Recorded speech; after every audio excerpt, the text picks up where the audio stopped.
WrestleMania 25 with Undertaker, everybody talks about it as maybe being the greatest WrestleMania match of all time. I don't know if people remember what led up to that though. Like, you'd made bad business investments, so you had to be JBL's like guy or something, and then there was a number one contendership match.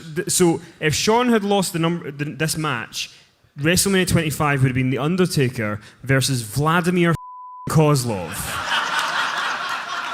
So whatever you think of him for 97, thank you for allowing us to not have to watch that. Well, you know, this whole thing we've been doing, and you've been saying that, and that's what I love about doing this stuff. Because first of all, I know so little about my own career, but then there's the other tidbits that he's been coming in. I'm like, oh my goodness, he's right. They did that thing with Vladimir Kozlov, and I was like, oh my, yeah, I wonder, like, at what point in the WWE did we go like, so I tell you what's a hook. You know what I mean? And it is.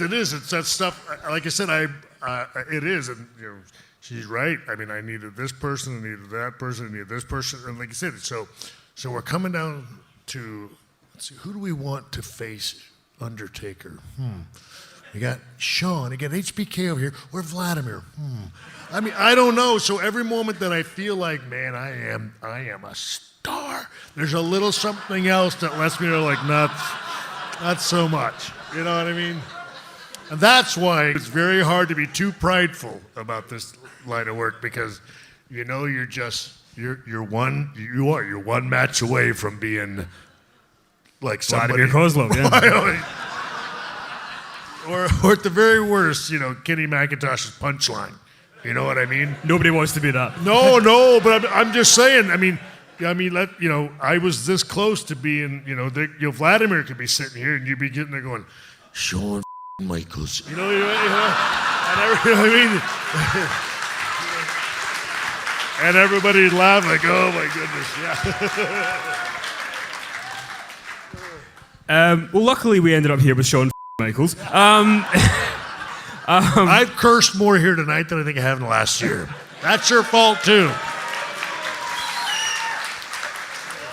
But you have this WrestleMania 25 match with Undertaker, and I don't think going into it people thought about it as though this is going to be, better than Savage and Steamboat, but it blew everybody away. Everybody was talking about it, and then you come back the next year, you have the career versus streak match, and you retire. What moment was it that you decided, right, okay, that's it, I'm going to retire now? Because you could have gone for another 5 years if you wanted to. Well, honestly, and again, for those of you that have heard it, I apologize. So we have the match, and so first of all, it's the two of us. A couple things went into it. One I can remember. We are, Mark and I, we both take pride in our jobs. So we both want it to be good, regardless. That's a given. I do remember. I can't remember if we were allowed like third or fifth or something like that. I think maybe the highest was fifth. And I can remember a couple days before, Taker asking Michael, hey, he's like, hey, by the way, when we on? And Michael goes, fifth. Mark goes, what? And he goes, 5. How many matches are there? 10, 11. So we're mid-card.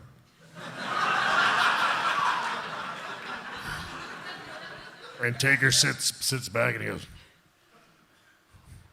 oh, this just got real. And that's when I knew, like, oh, we are going to tear this down. And that is, it was that night, it was like 3 nights before that, that we decided, like, oh my goodness, WrestleMania is going to be over by match 5.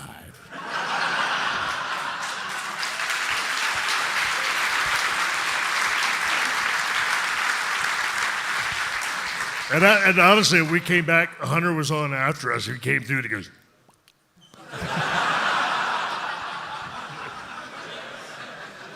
see ya, good night. Who's next? Who cares?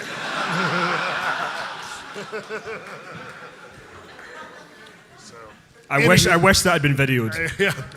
So anyway, but honestly, that one's in Houston. So we're my family and I were driving back to San Antonio, And, I'm sitting there, and I said, it was just the greatest feeling ever. And for the first time ever, I just felt like if we were to keep driving and I'd never wrestled again, I'd be okay. And I looked over at my wife and said, honey, I said, you know something? I said, I'm not sure. I said, that might have been the one to end it on.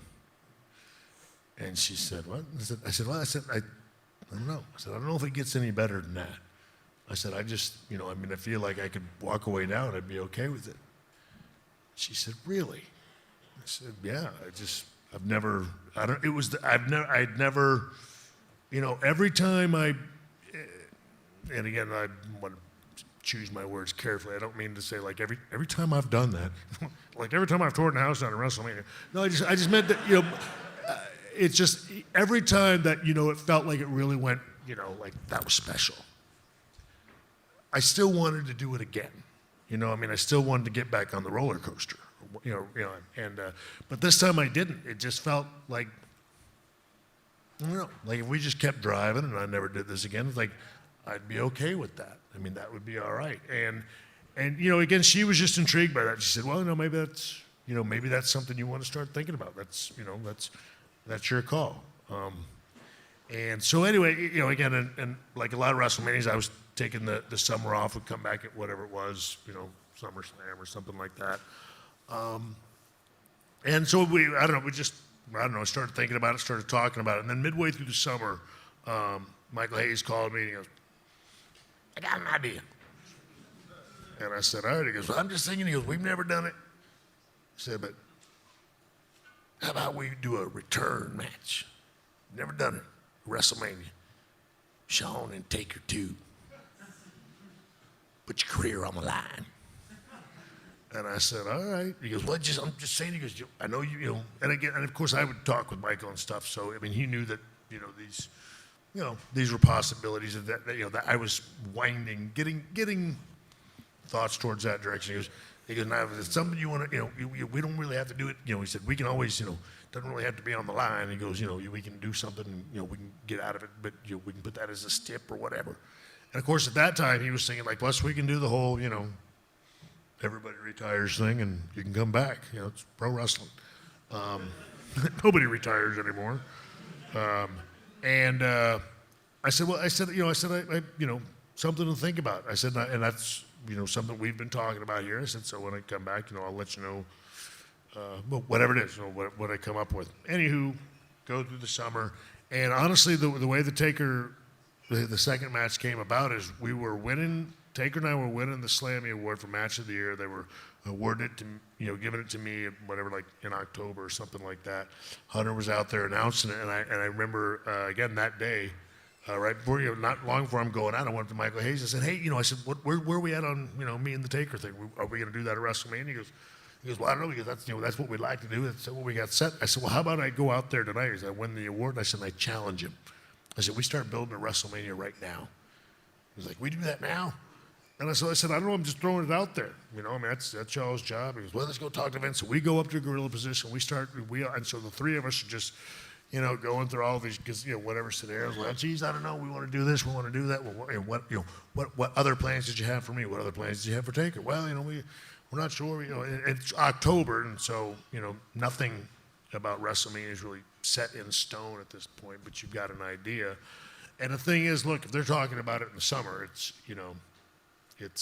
it isn't for sure, but if they haven't thought of anything else, from the summer till October,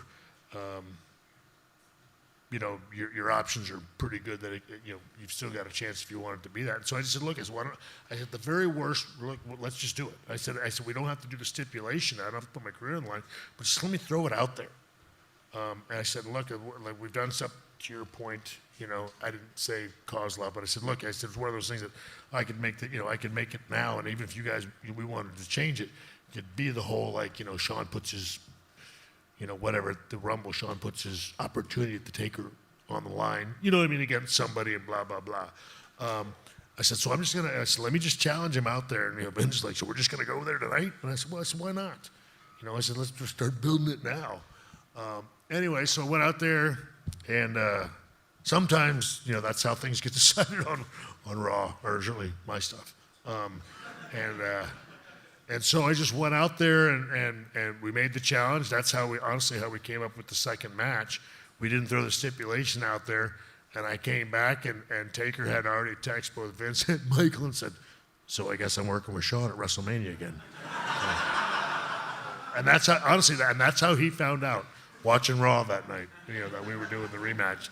So, but honestly, it's stuff like that. And through that time, the more I thought about it, the more, and we talked about it, and it just, everything from the way the first one went, the way we built the first one, the way my whole comeback had gone, everything, and you have to understand also, and you may not know it already by now through this conversation, but, I'm a weird thinker, and so, I got time to think about my entire career, the entire arc of, the growth of me as a human being, personally, but the growth of HBK, the character, and even the arc of the Undertaker's character, both of them over the years, that I just thought there's absolutely no way. I don't think it gets any better than this. And so I was I was honestly, I was ready to come home.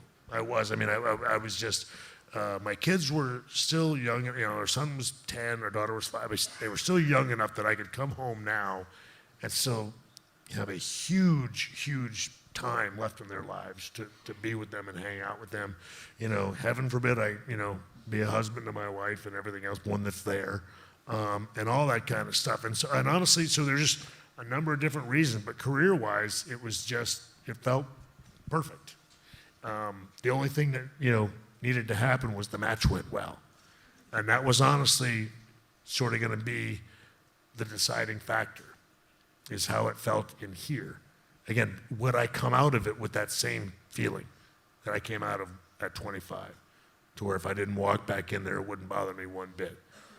And came out, and I can remember it, and I don't think I've told this to anybody, but just like the last one, you come back through and everybody's sort of there, and you walk down this, depending on the building, but you just walk down this long way, and for certain people, there's like this long sort of, it's like this long assembly line of the company, and people just stand there, and, and it's like the year before, me and Michael and Taker just walked through it. We walked all the way around, really, and then we went where we do, and we went in our own little place, and the three of us sat there, and away from everything, and you just take it in, and and Michael Hayes, like he always does, he said, I don't know. He said, it's up to you. He said, but I don't know if you come back from that one. And I said, no way. I said, I just don't see it. He goes, now, if you wanted to, we could do it. I said, there's absolutely no way. It was absolutely just, and again, to some people like, oh, it wasn't as good. It got nothing to do with, whether it was as good as match, whatever. But you missed it by half a star. Whatever. I'm just saying it don't, and I don't mean it in a bad way.